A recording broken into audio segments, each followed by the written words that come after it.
All right, welcome everyone to Vaccinating against misinfodemics at IJF 19.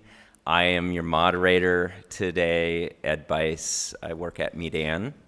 Meedan is mostly known for building software and running programs around misinformation monitoring.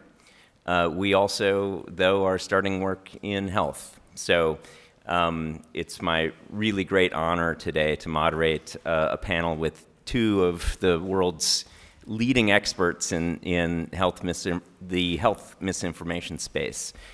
So my goal today is to mostly, after these remarks, stay out of the way and give the stage to my colleague, Nat Janis, and my new friend, Dr. Seema Yasmin. So I will ask them to introduce themselves, and then we will present some work, and we will open up the last 15 minutes or so to questions from the audience. So with that, I'll hand it over. Yes, Seema, Nat. Hi, good afternoon, everyone, and to everyone joining us from home. I'm really glad this is being live streamed. I am Dr. Seema Yasmin, and I, as a way of introduction, will tell you a quick story about myself, because I've had a really unusual trajectory towards becoming a journalist, although I think many of us journalists are kind of weird and have had unusual journeys. I'm not the only one, but I started off as a doctor working in England, and then had a transition, my first career transition from clinical medicine to public health, and I moved to America in 2011 to join this really interesting thing called the Epidemic Intelligence Service, which is the US federal government's disease detectives, so the people who get deployed when there's an outbreak.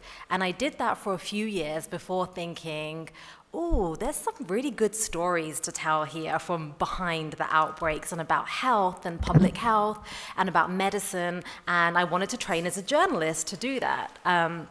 So I went from being a disease detective to training to be a journalist, finishing journalism school, and then working as a newspaper reporter at the Dallas Morning News, so a hyper-local North Texas paper, and it was great. Of course, the month after I joined the Dallas Morning News, Ebola came to Dallas. And it was in the midst of that really awful 2014 to 2016 Ebola epidemic in West Africa, which I'm sure some of you here covered. You know, the biggest epidemic we've seen of Ebola by far, and hopefully we don't see another one that big, although I'm very concerned about the epidemic in the DRC right now, which from my point of view, we're not getting enough coverage of. So I, at the time, had just become a staff writer at the paper, was thinking, what am I doing with my life? I've made such a bad decision. I should never have gone into journalism. I should be with my former colleagues in West Africa. And then, like I said, Ebola came to Texas, and it became really important to have someone with subject matter expertise reporting on the epidemic. So I was a newspaper reporter for a few years. I worked for CNN and a local NBC station as well, and then landed in a very, very cushy spot at Stanford in the John S. Knight Journalism Fellowship, which you should all look up. And I highly recommend spending a year of your life as a JSK fellow. I finished that last year, and I'm now back at Stanford in a full-time position as the Director of Research and Education of the Stanford Health Communication Initiative. And one of the things we're doing is continuing the research that I started as a Knight Fellow last year. And what I was really getting my teeth into was, how do we limit the spread of misinformation and disinformation during public health crises like epidemics? What we're seeing now, we're seeing more epidemics, we're seeing bigger epidemics, frequently much more urban epidemics too. In the midst of that, we're seeing misinformation and disinformation circulate at the same time within the epidemic. And the two are really fueling one another. So we'll get more into the nuts and bolts of that. Nat and I are both equally obsessed with this topic, and so you'll see us nerd out in a second. But I'm really interested in the dynamics of that. So like how I used to track epidemics and respond to those as a disease detective, I still do that, but now I'm also tracking the spread of rumors and disinformation around epidemics and seeing how the two feed off each other, And not just that, but looking into solutions. How do we limit the spread of misinformation and disinformation about health and science? And really, how do we keep ourselves as journalists safe in those instances? I want to get into that too. How do we protect journalists and support our work in reporting on health and science? Fantastic, thanks, Seema. Nat? Seema, it's always hard to follow up with that amazing story of how she came to the misinformation space. My journey to this space also deviated quite a lot along the way. It's a much more academic kind of track. I started in a very traditional public health graduate program where the pivot from access to health and the right to health and the rise of technology and social media quickly moved towards access to information and how access to information could be used as a tool for achieving universal health coverage, for achieving access to interventions, for access to low-cost medication, and to increase population awareness about some of the health challenges that were being written about by the World Health Organization or by the CDC, and making sure that we can translate those appropriately. So from the field of public health, about 6 years ago, we started looking at the vaccine hesitancy movement that was slowly starting to build.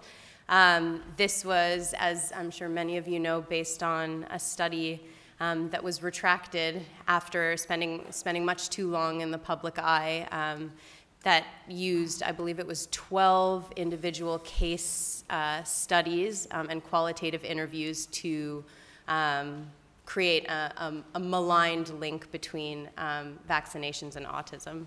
So we'll be talking a little bit about that example today and some of the challenges that journalism has encountered in trying to report about these issues, some of the social norms being propagated about these issues as well, and then try to do an interplay between Seema and I with her experience on the ground and some of the academic research that I've done on the field.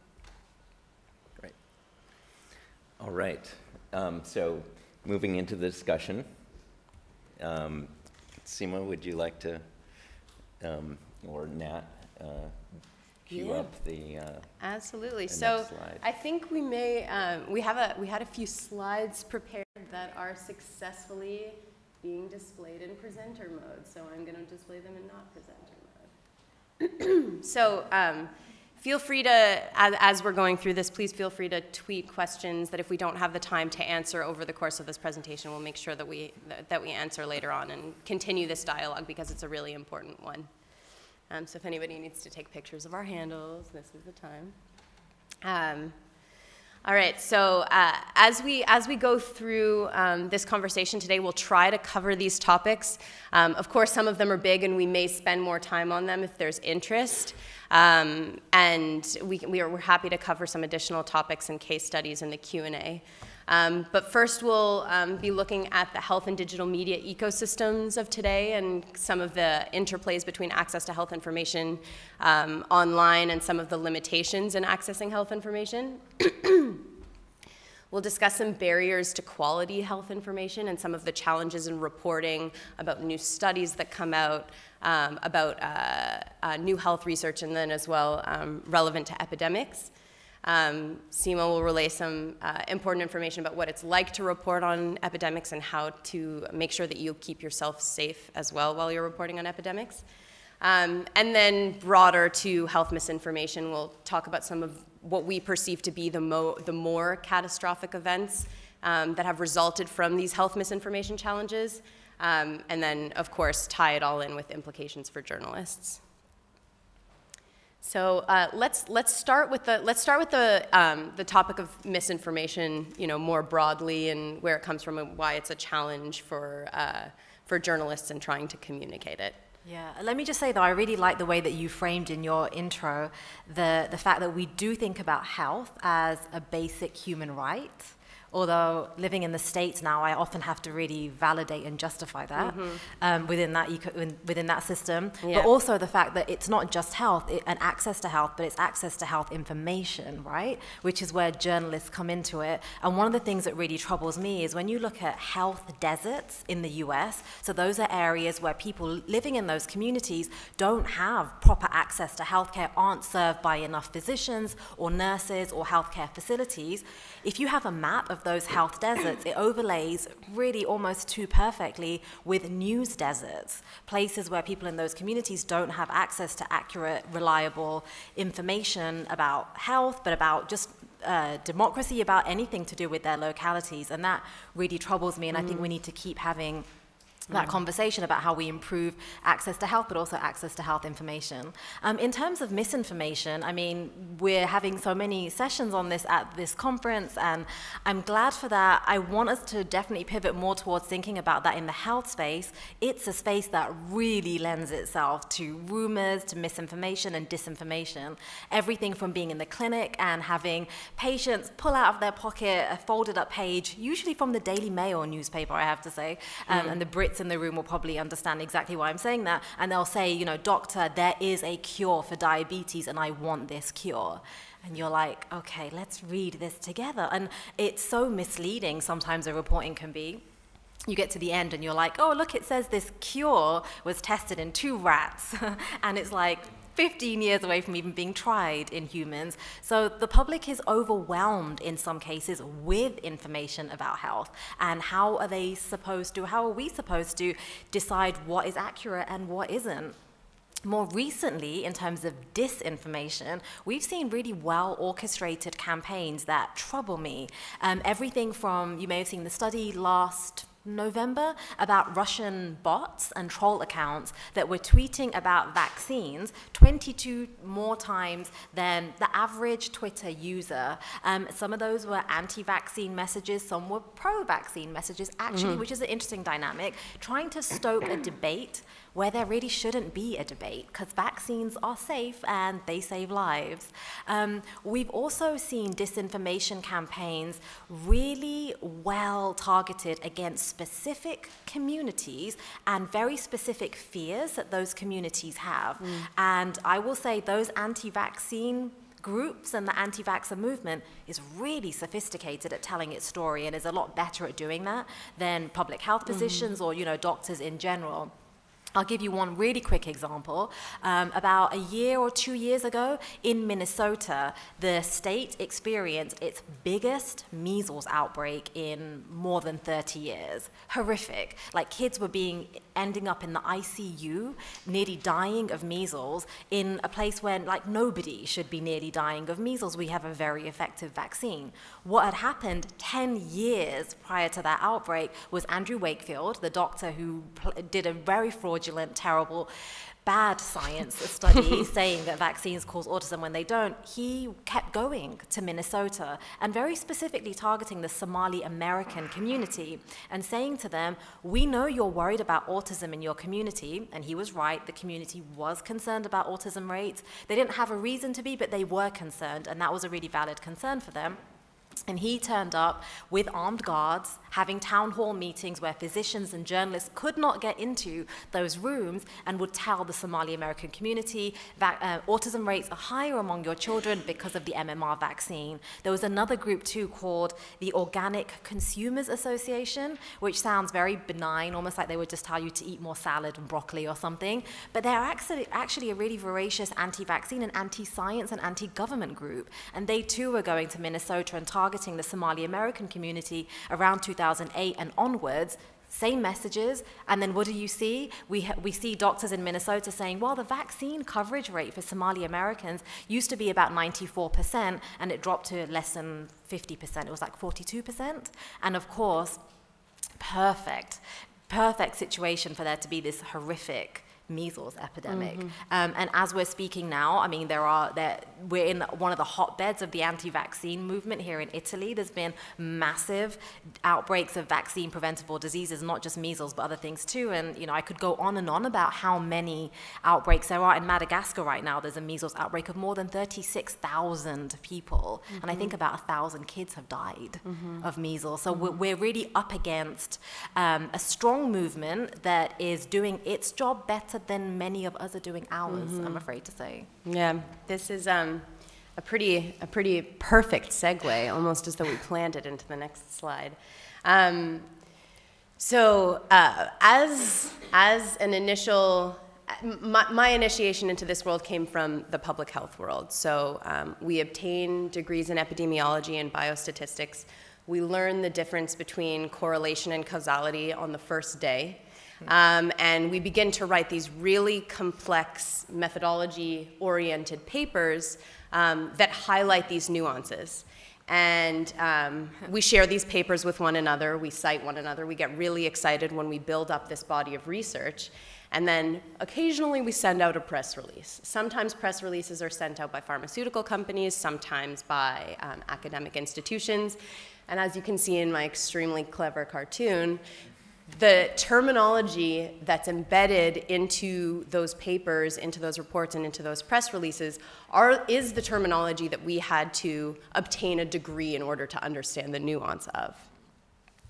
And these releases, especially in what Seema was referring to as in news deserts, particularly in for local news reporters that don't necessarily have a health bureau or don't necessarily have access to health experts.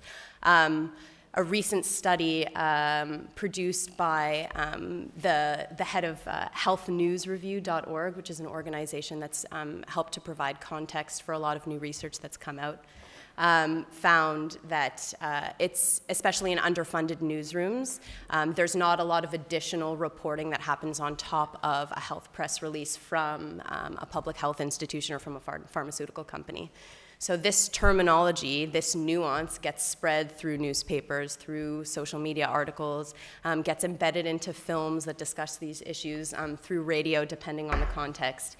And obviously it's frustrating for an end user who, A, doesn't have the training in biostatistics and epidemiology to truly understand the nuance of a p-value or a confidence interval, which I still have trouble explaining after years of study in this field.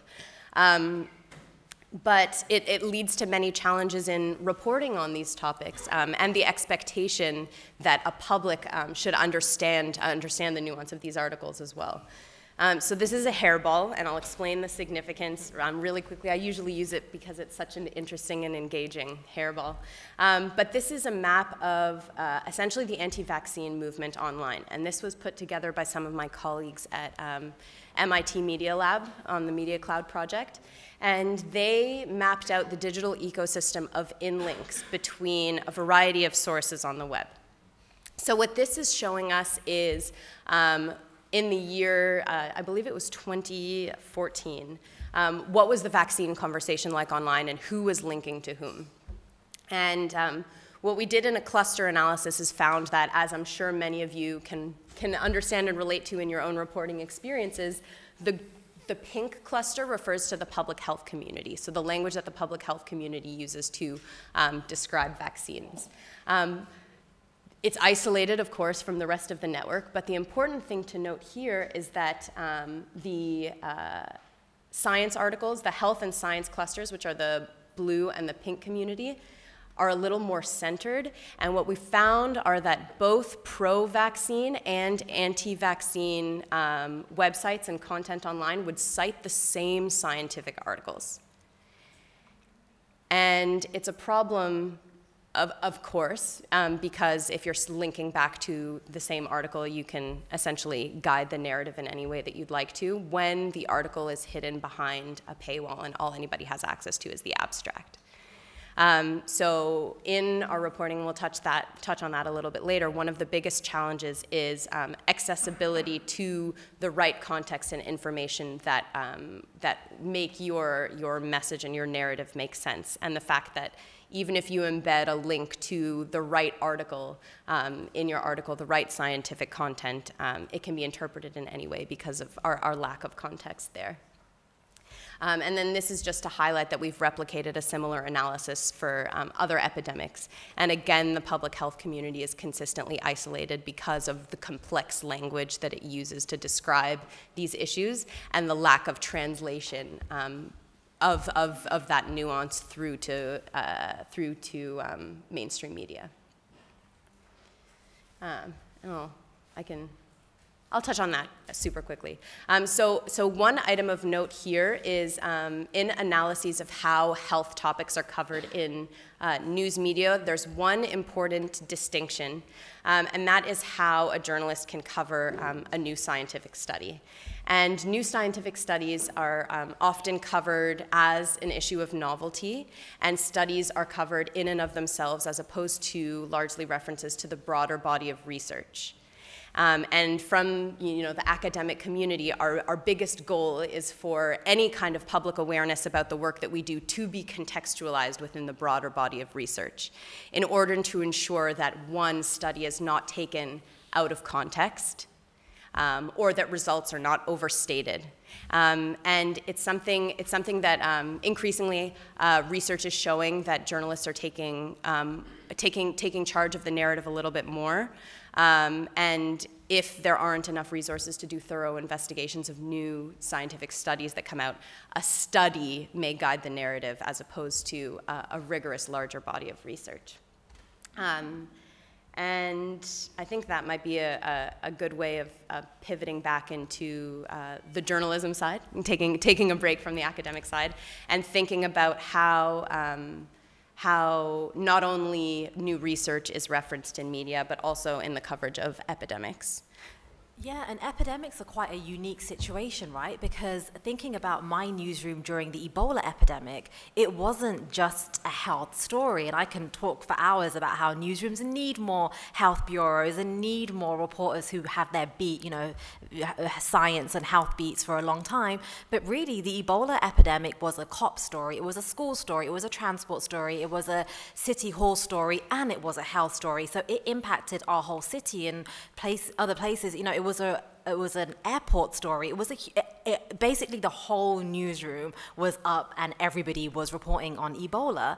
And so one of the things I was thinking about when I was a JSK fellow is it's one thing to say, yes, we need more health and science reporters. That's like a fantasy of mine. Is it going to happen? I don't know. Like, who is it that just lost? There were two news organizations in January and February that both lost their health bureaus. Was it HuffPost? And no? You know when there were the 1,000 layoffs just now in January? Anyway, I can't think of it. I'm surprised because maybe it's like PTSD. I've tried to get it out of my mind. But there were like two organizations that completely lost their health bureaus as more than 1,000 American journalists were laid off. And it's like, oh my God, like this is not the time to be losing any health bureaus. But when I was doing my JSK fellowship and really looking into this, what I discovered actually was that the people that were most prone to potentially either becoming unsafe and infected themselves during an epidemic, which happened during Ebola, journalists did get hurt, or the journalists who were least supported in covering the epidemic were videographers, were the city hall reporters, were the transport reporters, people whose expertise wasn't in science, people whose sources weren't scientists, right? So do you remember during the 2014 to 2016 Ebola epidemic, there was an American videographer working for NBC who contracted Ebola and nearly died, right? He was lucky, he was American, he got airlifted out of Liberia and into probably the best place to be treated for Ebola in Nebraska.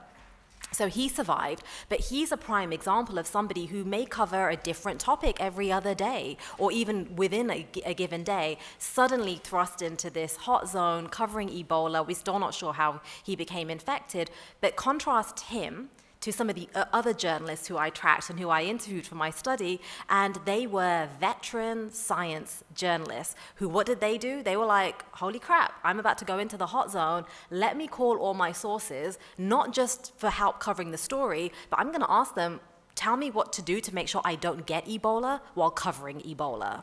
And so that's what you would do as a health and science journalist, right? You would mobilize your sources to make sure that you can cover the epidemic without becoming a statistic. they did some really smart things, which I'm developing into a toolkit for health and science journalists, which maybe Nat will help me with because it's a lot of work. But it's literally like some basic things, actually, that can just keep you safe during the epidemic. And that does two things. One, you hopefully won't die from Ebola or measles, which is a lot more contagious. It's like 10 times more contagious than Ebola. And two, it gives you the platform, the safety, the vantage point of covering the epidemic really well. And what I discovered is some of those veteran science journalists, most of them were like women in their 30s, been doing it for a long time, were really finding wonderful angles on reporting on the epidemic that other mainstream news outlets were not covering. And so we can get to that as well, the nuance within epidemic journalism. But I really worry about this fact that we're seeing more epidemics, we're going to be covering more epidemics, and what we're doing is dropping journalists into the hot zone with a notebook and a deadline and not really any expertise. Like for me to be a disease detective, I had a lot of training on how to go into the hot zone, as you would expect, how to go in there, try and track the epidemic, investigate it, stop it without becoming sick myself. And I really want journalists to have that training as well. And I, when I went to cover Ebola, when I covered Zika, I had that expertise behind me, but not because anyone had said, you're a journalist covering health, you should have that. So one of the things that I'm angling for is, you know how war correspondents get a couple of days of training? Everything from like how to manage and maneuver within a riot situation, how to protect yourself if you are kidnapped and held hostage. Not that those things may happen to a health journalist, but actually they might, because an epidemic situation is a lot like a conflict zone. And in fact, Liberia and parts of Sierra Leone did experience conflict within the context of the Ebola epidemic. Right now in the DRC, we're even pulling doctors out from the Ebola hot zone because there's escalating armed violence and a civil war going on. Again, that's fueling, you know, the epidemic itself, but it's also impacting the way it's covered and not covered. So those are some of my thoughts about also how we support the whole range of journalists covering epidemics. Yeah, and just as a quick question there, it may be of interest to the audience, and it's definitely of interest to me. Do you have any training resources that you would recommend, or is this something that we need to start building? No, there are some things existing, so I'm not reinventing the wheel. I just want to do it with like I want to create a toolkit that even when you're on deadline and you're rushing and maybe your expertise isn't science and your sources aren't scientists, you can grab this thing that I'm developing and be like, okay, I'm covering measles. Here's what I need to know about measles. Measles is really contagious. You can get measles in an empty room where someone who had measles sneezed 2 hours earlier. Like, I need you to know that so that you don't go into a, you know, just don't get sick with measles. It's a really terrible disease. So that's what I'm trying to create, is something much more specific. So you can say, okay, I'm being sent to an Ebola area, or I'm going sent to an area where they're not sure what the epidemic is, but I'm going to cover it. How do I keep myself safe? Plus, there are all sorts of ethical considerations, right? We saw a lot of helicopter journalism during the Ebola epidemic, and then journalists from the UK, the US, taking gloves and masks, for example, and because they knew they were going to be talking to Ebola survivors, people potentially who had Ebola, landing in Monrovia or Bo or somewhere and being like, oh crap, I have latex gloves and masks to protect myself. The healthcare workers here don't have those things. How do you navigate that? Like, we need to talk about what that looks like. The people actually caring for the dying don't have those basics. In terms of what exists, I really like what Meedan did a couple of years ago. They had a really great symposium called, I think it was called like Covering the Next Big Crisis, Health Crisis. It was very much focused on pandemic flu and covering pandemic flu, but the website is still there. Within that, I think it has really good advice on how to cover pandemic flu and potentially other epidemics too. And even just broad advice like, treat it like the breaking news situation that it is. Be really nimble. Be willing to backtrack and say you've made a mistake in your reporting. And like, having covered a mass shooting, I remember like in the midst of that shooting, as we were putting out news reports, we would have to say, oh, we got the death toll wrong, and we got it wrong because the police told us the wrong number and they backtracked and we had to backtrack. I mean, the same kind of thing happens in epidemics too. They're very much a dynamic, unfolding situation. So that Meedan resource is a good one. I just want to build something that's more comprehensive than that. Just touching back, moving from epidemics to what we're trying to refer to as information epidemics, which the public health community is finally accepting as a problem. Big ups on that. I don't know. It's frustrating. It took some time. Yeah, it was only this January. It was this January. The World Health Organization declared the anti-vaxxer movement one of the 10 biggest threats to global health. I'm like, really now? Like, and this does bother me because even when, I think recently there were like really bad measles outbreaks in Romania, and the World Health Organization tweeted something like, you know, but we are going to go into the area and we're going to give out pamphlets. It's going to be great. And I'm like, yeah, that's not cutting it, because we know the facts. We've been sharing the facts for a long time, but the stories of the anti-vaccine movement is spreading are a lot more emotional, a lot more powerful. Our leaflets are not cutting it. So yeah, we're kind of admitting to it more in the public health domain, but not enough. I would add just a lot of times having a good brand, having a good hashtag is a great way to bring a community together. And Nat and our colleague An have coined this term, which I think is brilliant, and I think every health journalist in this room should embrace. And in the title here, misinfodemics. I think this is what we're looking at. Yeah, we're epidemics of misinformation. Yeah.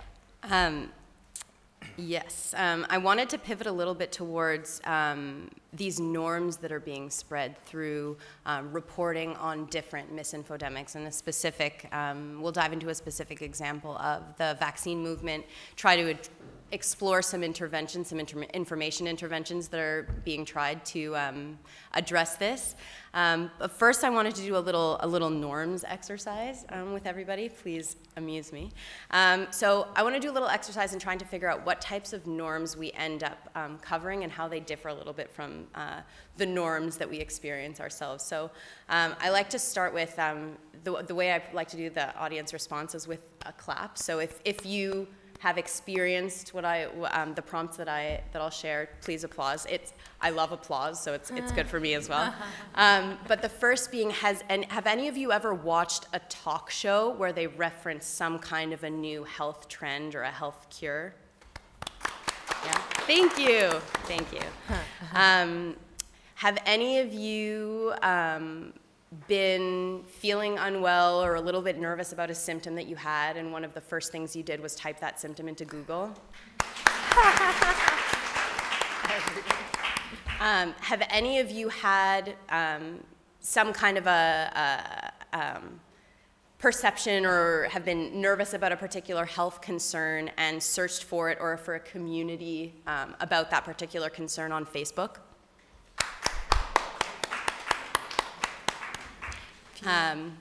Just a little bit for us to understand, the dispersion of these different norms amongst the audience.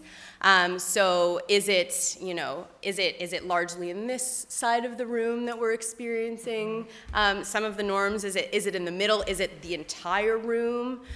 Is it a few people here and there? So just to understand how norms may feel or be dispersed amongst a population, and how we report on that may change not necessarily the norm, but the perception of the norm.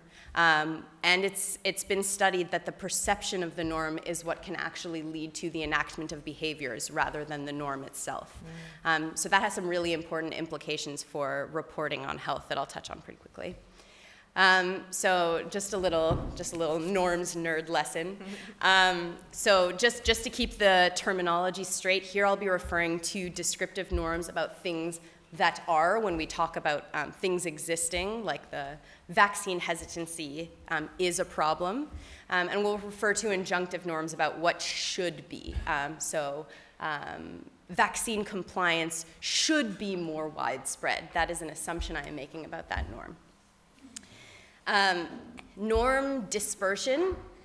Here we're talking about how uniformly a particular group or community conforms to that norm. So if, for example, in one community, 40% of the population is vaccinated. In another community, 20% of the community is vaccinated.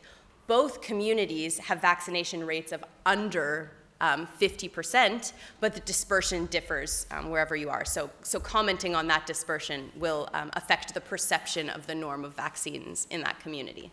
And then central tendency is also the location of that norm. Do you specify that one particular community abides by or subscribes to a particular norm, or are you referencing a broader population? And the way that you report on norms has been shown in the literature to impact the perception of the situation and what's going on, and can impact. It may not change what a person feels they would do, but it will end up changing their behavior. So you may not change their minds, but you can change their behavior. So in the case of the vaccine movement and the anti-vaccine movement that has resulted, this has been particularly problematic, as initially the percentages of individuals who were vaccine hesitant, which in many cases, as Seema was alluding towards earlier, is not justified based on the science, but because of other factors that have led to mistrust in health institutions, it's understandable. And of course, reporting on stories from individuals who are vaccine compliant is an important way of mitigating and addressing that. But the continuous description of the problem as a large population of X country is anti-vaccines normalizes or creates a new norm of vaccine hesitancy among a larger population than what the actual dispersion was. So when we think about other health misinformation or misinfodemic challenges, it isn't, relegated, as we were saying, just to the vaccine movement. There is a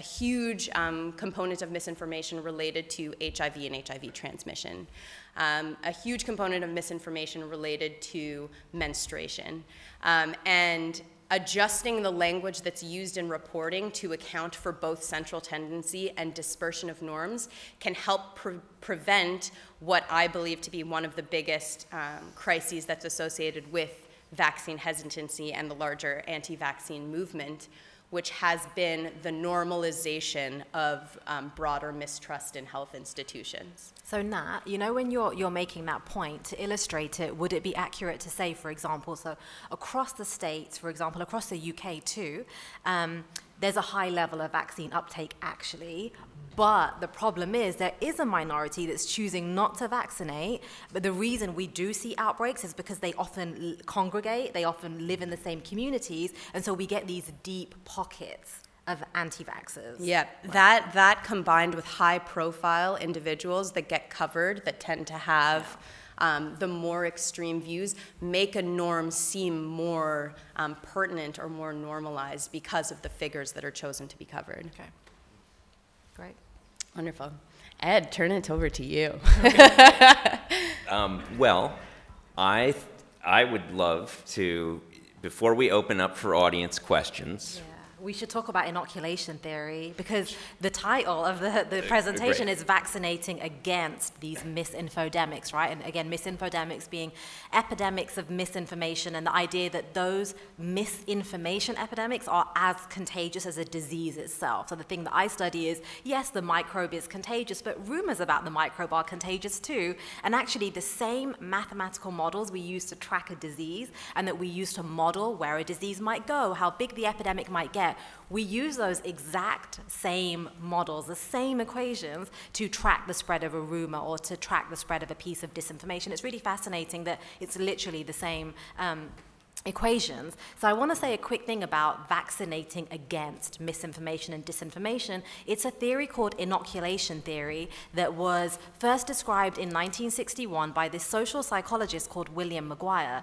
And actually he came up with this theory because he was thinking, in the face of you constantly getting this barrage of information that's trying to shift your mindset, trying to shift your behavior, William Maguire was thinking, how can we think about getting you to hold on to your existing beliefs? So using vaccines as an example, if you currently think, yeah, MMR vaccine is safe, I had it, my kids had it, it's fine, in the face of you having Jenny McCarthy and Jim Carrey and others say, no, don't vaccinate, it's so bad for your health, how do we use inoculation theory to help you hold on to your existing accurate belief? And it's pretty simple. Inoculation theory, and again, the term actually comes from vaccination theory, is this idea that by warning you about what information is coming your way and refuting it before you even meet it, we can get you to hold on to your current accurate belief. Same idea with vaccines, right? If I give you a flu shot, I'm basically introducing your body to a weakened kind of version of the flu and saying when you meet the real thing, your immune system is now primed and it's ready to fight because it knows what to look out for. Inoculation theory is this thing called, also known as pre-bunking, which is, hey, you're about to be met with some fake, false health news. Here's what it's going to say. Here's why it's crap. Okay, now you can go out into the world and you're better protected against it. And I'm really excited that my team at Stanford is working with a team at the University of Cambridge. They've developed this intervention called the bad news game. And it's not health specific at all, but we're working with them to pivot it towards health and especially towards anti-vaccine messaging. And the idea is by playing the game, you get a shot of inoculation theory, and so you're vaccinated against misinformation. And this is also to highlight that a number of different projects globally and a number of interventions from some of the larger technology platforms are attempting to increase access to quality information, are attempting to take scientific literature and make it more digestible or ingestible into the existing places where users are already finding health information. And with a new project that we're working on at Meedan called the PATH Project, we're trying to highlight opportunities for surfacing quality health information and sharing it with users, again, through the platforms that they're already seeking information into, as opposed to creating another tertiary platform for health information. So resources are coming about, and we're happy to answer more questions or chat about it after this panel if you're interested in specific resources that might help you with either reporting or just staying on top of it, because as humans, health is important and we all care about it in addition to our occupations. So you have a workshop too, right, today? We do. Workshop plug. If anybody is available this afternoon at 2 o'clock, I'll be doing a workshop on accessible abstracts, so looking at scientific articles and abstracts with an interesting activity to try to address how misinformation travels through various forms of social media and how we can address it using the scientific literature. And it's hard, right, using the scientific literature, because I remember covering Ebola, and one of the things I was doing a lot, especially on CNN, was repeating how you can get Ebola, how you cannot get Ebola. Because once we had a few cases in the US, do you all remember there was a doctor from New York who went to help with the Ebola efforts in West Africa, came back and then was sick in New York. And it turned out, you know, the day before he'd been on the subway, he'd been in bowling, and he wasn't a risk to people at that point, but there was this, like, the questions I would get on air were, if I hold the rail on the subway for 5 seconds, like, what is the chance that I will get Ebola? And if I put my hand in a bowling ball, and often what I was doing a lot wasn't nuanced, complex science reporting, it was, you will get Ebola if you are in contact with the blood or the saliva of someone who is really viremic, someone who's really, really sick and has a lot of virus in their body. And then I would get emails saying, you're a liar. I found a scientific paper that shows Ebola is airborne. And they would send me the link and I'd be like, oh my God, this looks legit, but it's a fake journal. Like, it's not peer reviewed. It's a study between 2 ferrets or something. Like, it was really hard to eat, but I could see why you would think that I was lying on international news. It's hard. Yeah. It's really tricky. It is difficult. It is difficult. So, and I'll dive in a little bit. We'll open up for audience questions in just a minute, but I wanted to dive in just a little bit around the inoculation theory and thinking about PATH. So PATH is right now, it's a great project that exists as an idea. We hope that we're going to get some good news from a funder soon on this, but it's an interesting idea. So I'll share it with the audience. It's the idea that if we think about distilling actionable health information into claims, that we can map those claims and cluster them using word-to-vec and doc-to-vec is the technical backbone, but think of it as two different ways to say the same thing using entirely different words. Create that as a cluster and create a contrasting cluster of either claims or sentences that these are responses to, or counterclaims that these can be resolved to. Create bots that are scouring Wikipedia editor pages, Twitter, other social media platforms that have an interactive component, and inoculate into the conversation with these bots that are looking for those target sentences, maybe on a couple health verticals, and injecting into the social conversation at this actionable level. Will it work? We don't know, but we think it's going to be a really interesting research project, and it definitely builds on work from others in this room, like Manu is here and has done some really innovative work in health and environment journalism, and is part of the Credibility Coalition, which is our initiative that thinks about how we structure data in actionable ways. So that's my little moderator's plug for our project. I am a bit slow, so you're going to have to give me an example of how that works.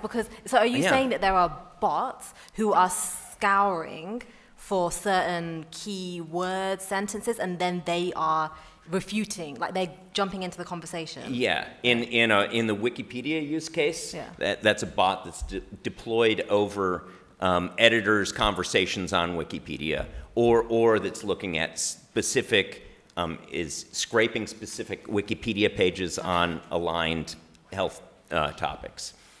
On Twitter, you might subscribe to our bot. Okay. Okay, so you might be a user who has diabetes and wants to have our bot look at everything that's coming in your feed. I love that. Yeah. So anyway, shameless plug. Interesting project. Interesting.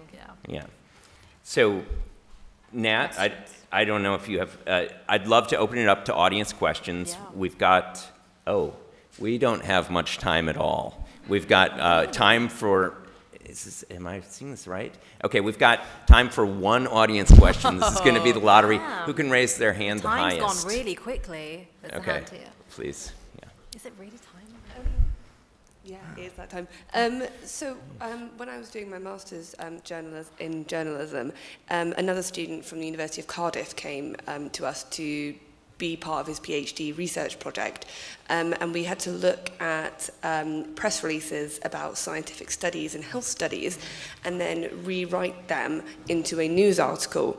And he had slightly tweaked all the press releases just to see what we responded and how we wrote them. And I don't know if he's finished his PhD yet, but it was to kind of see where the fault lies, whether or not it's the press releases that are doing the problem with the technical language, or if it's the journalists just being over the top when they're rewriting them. So I blame the press releases, not the journalists. Yeah, because when it's all technical language, it can be difficult to. Or there's hyperbole in the press releases, and they like inflate the results, or the interpretation of the results. Mm-hmm. Yeah. So what are your kind of thoughts on using the technical language in those, and how can the scientific side of it, when it goes into press releases, make it easier for journalists to report it accurately? That's a really big question. I'd like to relate it to two different facets of the challenge. One is the NGO narrative around particular health topics that comes up.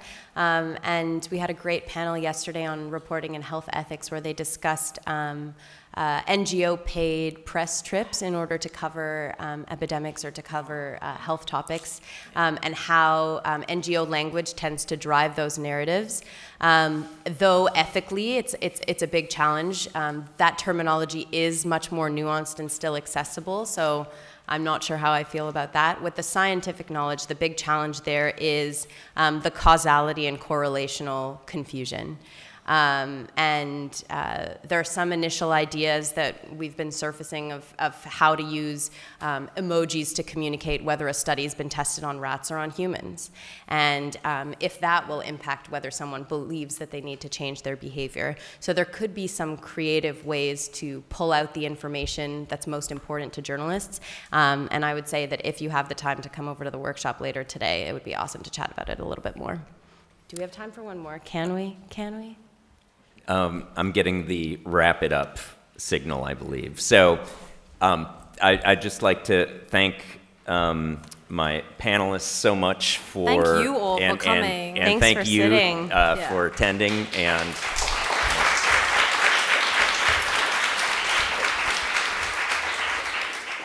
please, let's continue the conversation. It's a really important one and not often given it's a space of its own.